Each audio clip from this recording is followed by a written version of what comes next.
आज हम बात करेंगे बिहार में कृषि के बारे में। वैसे आपको पता होगा कि बिहार एक कृषि प्रधान राज्य रहा है। तो कृषि प्रधान राज्य क्यों है? क्योंकि अत्यधिक यहाँ पर हम देखेंगे 96% जो भूमि है वो कैसा है? मैदानी है, मैदानी भूमि 96%। और मैदानी भूभाग है 96%। आबादी यहाँ पर है 76% आबादी, जो कि कृषि पर ही निर्भर करती है। 76% आबादी। और यदि बिहार की दशा और दिशा बदलनी है तो और ये कृषि क्षेत्र पर जितने लोग डिपेंडेंट हैं, और इनको यदि हम क्या करें कि कृषि प्रधान उद्योग की स्थापना कर दे, तो ऐसे उद्योग की संभावना अपने बिहार में बहुत अधिक है। तो अपने बिहार की दशा दिशा बदलना हो तो ऐसे उद्योगों की स्थापना की जाए जो कृषि पर ही आधारित हो, क्योंकि उसी का विकास हो पाएगा। यहाँ पर हम देखते हैं कि अगर हम देखें अपने बिहार को समझना है सही ढंग से, तो इसके लिए हमें पता करना होगा कि कितना जमीन है जो कि अपने काम लायक है। और ये नया डाटा के अनुसार हमने इकट्ठा किया है। तो शुद्ध बुआई क्षेत्र, ये बीपीएससी स्पेशल के लिए ये है। शुद्ध बुआई क्षेत्र जो है, ऐसे क्वेश्चन आ जाएगा, शुद्ध बुआई क्षेत्र बिहार में कितने हैं? तो 54.2%। कृषि हेतु अनुपलब्ध भूमि 23.3%। प्रति भूमि 12.6%। कृषि अकृत क्षेत्र 0.5%। निम्नलिखित में से कौन सा सही है? या निम्नलिखित में से ऐसे दे देगा कि एक से अधिक या इनमें से कोई नहीं। मतलब क्या सही है इसमें से? तो हम देखते हैं कि शुद्ध बुआई क्षेत्र कितना है? शुद्ध बोई गई क्षेत्र 54.2%, यानी कि सही है। तो वैसे ही हमें ये डाटा तो याद रहना चाहिए, तभी हम बता पाएंगे कि जो दिया हुआ है वो सही है या गलत है। तो शुद्ध बुआई क्षेत्र 54.2%, 54.2% क्षेत्र जो है वो शुद्ध बुआई क्षेत्र है। इसमें से 76% लोग जो है, आबादी जो है फसल पर निर्भर है। और जो 96% भूभाग है वो यहाँ पर भूभाग मैदानी है। लेकिन उसमें से शुद्ध बुआई क्षेत्र कितना है? 54.2%। क्योंकि सारे जो जमीन है उस पर खेती नहीं किया जाता है। यहाँ पर प्रति भूमि भी है 12.6%। प्रति भूमि ऐसे भूमि जिस पर प्रत्येक वर्ष खेती नहीं होता है। तो ये 12.6% जो क्षेत्र है ये तो प्रति है। तो हमें जानना तो पड़ेगा ना बिहार में कौन सा जमीन कैसा है, कितना है। तो शुद्ध बुआई क्षेत्र 54.2% है, और इसी के अनुसार हमें नीति भी बनाना पड़ेगा। तो 54.2% जो है वो शुद्ध बुआई क्षेत्र है। कृषि हेतु अनुपलब्ध भूमि कितना है? 23.3% कृषि हेतु अनुपलब्ध भूमि है। ध्यान से सुनिएगा, कृषि हेतु अनुपलब्ध भूमि बिहार में कितना है? 23.3%। प्रति भूमि कितना है? 12.6%। प्रति भूमि 12.6%। ये 2024-25 जो आर्थिक सर्वेक्षण है उसके अनुसार ये डाटा है, यानी ये नई डाटा है। तो 12.6% जो है ये प्रति भूमि है। और कृषि अकृत क्षेत्र 0.5%। कृषि अकृत क्षेत्र कितना है अपने बिहार में? 0.5%। वहीं 0.5% वन 6.6%। और अकृषि भूमि कितना है? 2.9%। अकृषि भूमि है 2.9%। तो यहाँ से आप देख सकते हैं कि शुद्ध बुआई क्षेत्र जो है 54.2%। शुद्ध बुआई क्षेत्र 54.2%। कृषि हेतु अनुपलब्ध भूमि 23.3%। प्रति भूमि 12.6%। कृषि अकृत क्षेत्र 0.5%। और वन 6.6%। और जो यहाँ पर अकृषि भूमि है 2.9%। लेकिन यदि हम बात करें उत्पादन और उत्पादकता की, तो आपको पता है कि उत्पादन और उत्पादकता एक जिले का अलग अलग हो सकता है। यानी जरूरी नहीं कि किसी जिला का उत्पादन अधिक है। मान मान लेते हैं वो चावल का उत्पादन अधिक कर रहा है, तो ये जरूरी नहीं है कि उसकी उत्पादकता भी अधिक होगी। कहने का मतलब कि वो राज्य बड़ा है, जमीन अधिक है उसके पास, तो उत्पादन अधिक हो रहा है। लेकिन हो सकता है कि 1 हेक्टेयर में वो मान लेते हैं कि 1 हेक्टेयर में 4000 किलो कोई राज्य उत्पादन कर रहा है चावल का, लेकिन वो राज्य ही छोटा है। मान लेते हैं कि एक छोटा सा राज्य है और 1 हेक्टेयर में वो कितना उत्पादन कर रहा है, 4000 केजी प्रति हेक्टेयर, यानी 1 हेक्टेयर में 4000 केजी। और एक बड़ा सा राज्य है, एक बड़ा सा जिला है, और वो बड़ा सा जिला 1 हेक्टेयर में मान लेते हैं कि 2000 केजी ही उत्पादन कर पा रहा है। लेकिन फिर भी ये बड़ा है, तो इसके उत्पादन मतलब कुल उत्पादन तो अधिक होगा, लेकिन उत्पादकता तो इस छोटे से राज्य की है। मतलब कि ये 4000 एक हेक्टेयर दोनों के पास यदि जमीन होता, एक हेक्टेयर यानी बराबर दोनों के पास जमीन होता, तो ये वाला जो छोटू सा राज्य है ये आगे निकल जाता। लेकिन इसके पास जमीन ही कम है, लेकिन इसकी उत्पादकता फिर भी अधिक है। तो उस तरह से हम देखेंगे चावल की उत्पादकता में ये तो कोई भी बता सकता है, रोहतास उत्पादन और उत्पादकता दोनों में आगे है। क्योंकि रोहतास में उत्पादन तो चावल का होता ही है सबसे अधिक, लेकिन चावल की उत्पादकता भी अधिक है। रोहतास की चावल की उत्पादकता भी अधिक है। कितना है? 4717 केजी प्रति हेक्टेयर। 4717 केजी प्रति हेक्टेयर। तो चावल के उत्पादन और उत्पादकता दोनों में अग्रणी है रोहतास। लेकिन गेहूं के उत्पादन उत्पादकता की बात करें तो अलग अलग राज्य हो जाएगा। गेहूं का उत्पादन हम जानते हैं रोहतास में अत्यधिक होता है, लेकिन उत्पादकता की बात करें तो वहां पर अपना रोहतास न होकर के खगड़िया जिला होगा, और खगड़िया 3960 केजी प्रति हेक्टेयर गेहूं का उत्पादन करता है। 3960 केजी प्रति हेक्टेयर उत्पादकता के साथ ये प्रथम नंबर पर है। उत्पादकता में कौन सा? खगड़िया। उत्पादन में पूछा जाए गेहूं के तो रोहतास ही होगा। तीसरे नंबर पर आता है मक्का, और मक्का के उत्पादन उत्पादकता दोनों में अररिया है आगे, और अररिया के उत्पादन तो अधिक है ही, उत्पादकता भी अधिक है। तो अररिया जो है, अररिया मक्का में अररिया 9872 केजी प्रति हेक्टेयर, 9872 केजी प्रति हेक्टेयर मक्का का उत्पादन करता है अररिया। दलहन की बात करें तो दलहन में पटना उत्पादन अत्यधिक करता है, लेकिन उत्पादकता बेगूसराय की है। दलहन में उत्पादकता बेगूसराय की है 1324 केजी प्रति हेक्टेयर, 1324 केजी प्रति हेक्टेयर। यदि हम बात करें सकल फसल क्षेत्र फसल सघनता की, तो यहाँ पर सकल फसल क्षेत्र जो है 73.28 लाख हेक्टेयर, 73.28 लाख हेक्टेयर सकल फसल क्षेत्र है। 73.2 lakh hectare, 73.28 lakh hectare, 73.28 lakh hectare जो है सकल फसल क्षेत्र। हम इतनी बार क्यों बोल रहे हैं? इंपॉर्टेंट है, याद करना जरूरी है आपके लिए। सकल फसल क्षेत्र, सीधे क्वेश्चन पूछेगा कि बिहार का सकल फसल क्षेत्र क्या है। बीपीएससी के लिए बीपीएससी के लिए आपका ये आवश्यक है।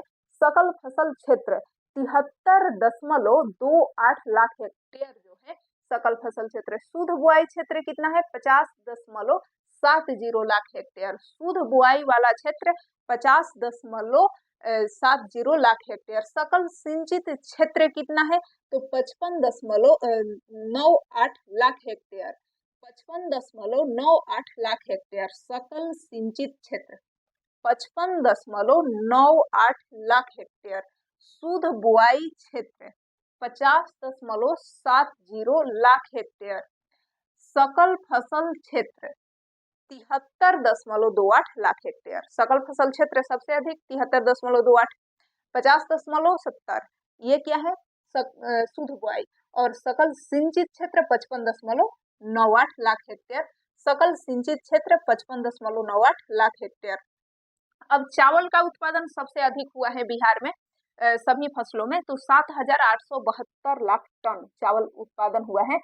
ये 1000 टन, 7872 हजार टन चावल का उत्पादन कितना? 7872 हजार टन। 7,872 टन, गेहूं का उत्पादन 66,100 टन। ये आप ऐसे याद रख सकते हैं, 7,872 या 7,872 टन, 7,872 टन चावल का उत्पादन हुआ है। गेहूं का उत्पादन 66,000 टन, मक्का का उत्पादन 48,29,000 टन, 48,29,000 टन। और यहाँ पर हम देखेंगे कि वृद्धि 4.8% की वृद्धि के साथ पिछले साल जो हुआ था कुल उत्पादन 179.5 लाख टन का उत्पादन हुआ। 179.5 लाख टन ये कुल उत्पादन है, 179.5 लाख टन। तो ये 4.8% के वृद्धि के साथ फिर 100 ये 79 को उलट दीजिए, मतलब 7 9 है तो 9 7 कर दीजिए, 197.4, 197.4 लाख टन हो गया है। 179 से 197, 179 लाख टन, 179.5 लाख टन से 197.4 लाख टन ये हो गया है। पिछले साल यानी 2020-21 में इतना था, 179.5 लाख टन था। और अब ये जो 22-23 का है, 22-23 का ये 197.4 लाख टन उत्पादन हुआ है। तो ये तो रहा। आपको पता होगा कि कृषि रोड मैप जो शुरुआत हुई तो 2008 से 12, फिर 12 से 17, 17 से ऐसे ही करके 17 से 5 साल बाद फिर ऐसे कृषि रोड मैप जो है। तो इस बार चौथे कृषि रोड मैप आप लिख लीजिएगा, कृषि रोड मैप, रोड मैप। तो कृषि रोड मैप जो है 4 कृषि रोड मैप, इस बार ये चौथा कृषि रोड मैप है जो 2028 तक के लिए है। तो प्रथम कृषि रोड मैप कब से कब तक के लिए था? तो प्रथम कृषि रोड मैप आप लिखेंगे, प्रथम कृषि रोड मैप हम बोल दे रहे हैं। प्रथम कृषि रोड मैप की शुरुआत 2008 में, 2008 से 2008, 2009, 10, 11, 12 तक के लिए था, 2008 से 2012 प्रथम कृषि रोड मैप 2008 से 2012। और द्वितीय कृषि रोड मैप 2012 से लेकर के 2013, 14, 15, 16, 17 5 साल 2017 तक। द्वितीय कृषि रोड मैप 2012 से 2017 और तृतीय कृषि रोड मैप 2017 से लेकर के 2017, 18, 19, 20, 21 तक था, लेकिन 2022, 2023 तक उसे कर दिया गया। 2022 तक था लेकिन बढ़ा करके 2023 तक कर दिया गया। 2023 तक कौन सा? तृतीय कृषि रोड मैप जो है 2023 तक, मतलब ये 2008 से 12 प्रथम, 12 से 17 द्वितीय कृषि रोड मैप और 2017 से 2022 तक था तृतीय, लेकिन बढ़ा के 2017 से 2023 कर दिया गया। तो ये चौथा कृषि रोड मैप जो है इसे जारी किया गया है। तो ये जो है ना, ये 1 अप्रैल 2023 से लेके 1 अप्रैल 2023, डेट लिख लीजिएगा, 1 अप्रैल 2023, 1 अप्रैल 2023। तो तृतीय कृषि रोड मैप 1 अप्रैल 2023 से लेकर के 31 मार्च 2028 तक, कितना तक? 31 मार्च 2028 तक ये रहेगा, 31 मार्च 2028 तक। 1 अप्रैल 2023 से 31 मार्च 2028 तक चतुर्थ कृषि रोड मैप रहेगा। ये राइटिंग समझ में नहीं आ रहा होगा, इसलिए हम बोल देते हैं कई बार कि आप हमारे आवाज को सुन करके याद रख पाएंगे। तो यहाँ पर आप ध्यान दीजिएगा कि 2000 ये जो रोड मैप है, कृषि रोड मैप, तो इसका अक्टूबर में द्रौपदी मुर्मू जो है इसका उद्घाटन कर दी है। तो एक तरह से आप देखेंगे कि कृषि रोड मैप की शुरुआत की गई है और ये एक अच्छा पहल है। अब हम बात करेंगे कि अपने बिहार में हमने अनाज के बारे में तो देख लिया, ये तो ठीक है, लेकिन फल और सब्जी के बारे में भी थोड़ा बहुत आपको याद रहना चाहिए।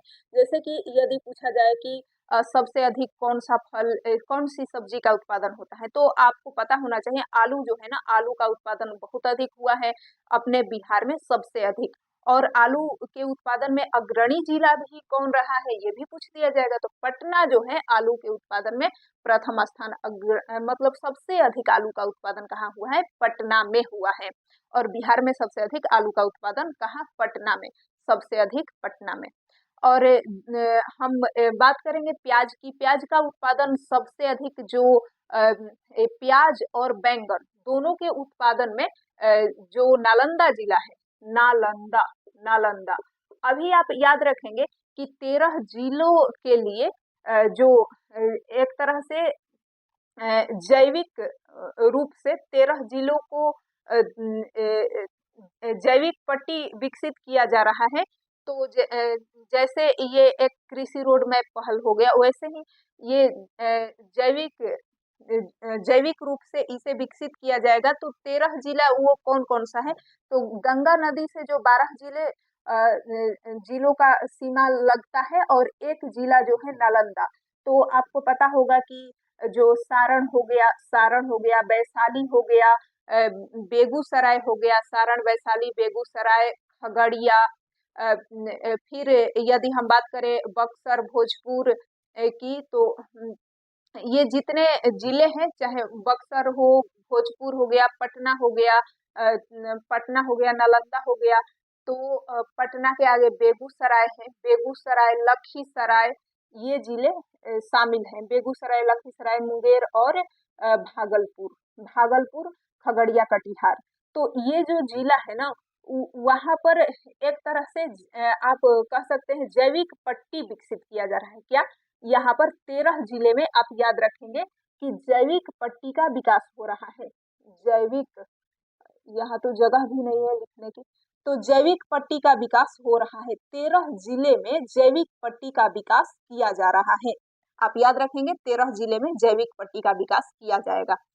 अब एक और हम क्या बात कर रहे थे, यहाँ पर सब्जी के बारे में कि नालंदा प्याज और बैंगन के उत्पादन में नालंदा का स्थान है। वैसे ही तीसरे स्थान पर वैशाली जो है वो फूल गोभी के उत्पादन में। तो ये सभी टॉप जो सब्जियां रही हैं उनके बारे में याद रखना है। फल की बात करें तो फल में सबसे अधिक आपको याद रखना है 90% मखाना जो है ना, वो अपने बिहार में ही होता है, और मखाना के उत्पादन में बिहार प्रथम स्थान पर है।